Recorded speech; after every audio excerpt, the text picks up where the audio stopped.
quên hết tất cả, nhưng anh không thể kìm nén tình yêu thương của em. Năm tháng trôi qua, cuộc sống của anh có nhiều đổi thay, nhưng con tim của anh vẫn yêu em đến lúc này. Mới hôm qua anh vẫn nhìn thấy em mỉm cười như thế, nhưng hôm nay em đã không. Anh phải nhận lấy nỗi đau từ một người đến sau, người ấy đã thay thế anh để yêu em trong lúc này mà thôi. Từ khi ta chia tay đến bây giờ anh mới biết rằng em không nhớ anh, em cũng chẳng cần ai.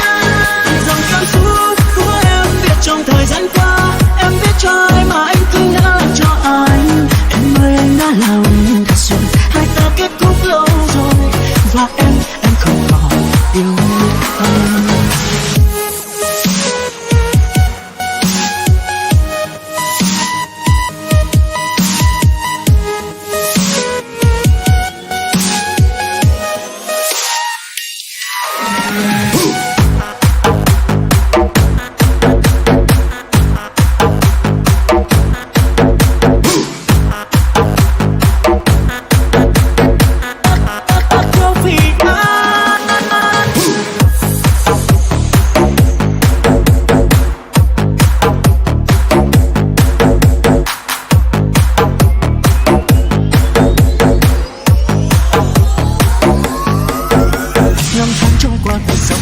Có nhiều đổi thay, nhưng con tim của anh vẫn yêu em đến lúc này.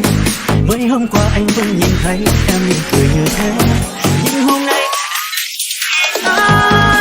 anh phải nhận lấy nỗi đau từ một người đến sau, người ấy đã thay thế anh để yêu em trong lúc này mà thôi. Từ khi ta chia tay đến bây giờ anh mới biết rằng em không nhớ anh, em cũng chẳng cần ai. Dòng cảm xúc của em viết trong thời gian qua, em viết cho ai mà anh cứ ngỡ cho anh. Em ơi anh đã làm thật rồi, hai ta kết thúc lâu rồi, và em không còn yêu anh. Anh phải nhận lấy nỗi đau từ một người đến sau, người ấy đã thay thế anh để yêu em trong lúc này mà thôi. Từ khi ta chia tay đến bây giờ anh mới biết rằng em không nhớ anh, em cũng chẳng cần ai.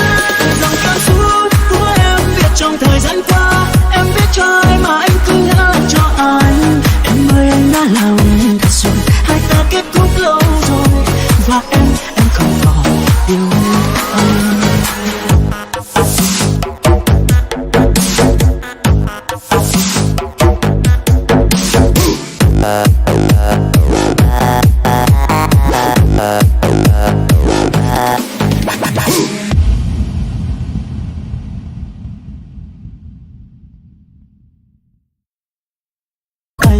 Quên hết tất cả, nhưng anh không thể kìm nén tình yêu thương của em.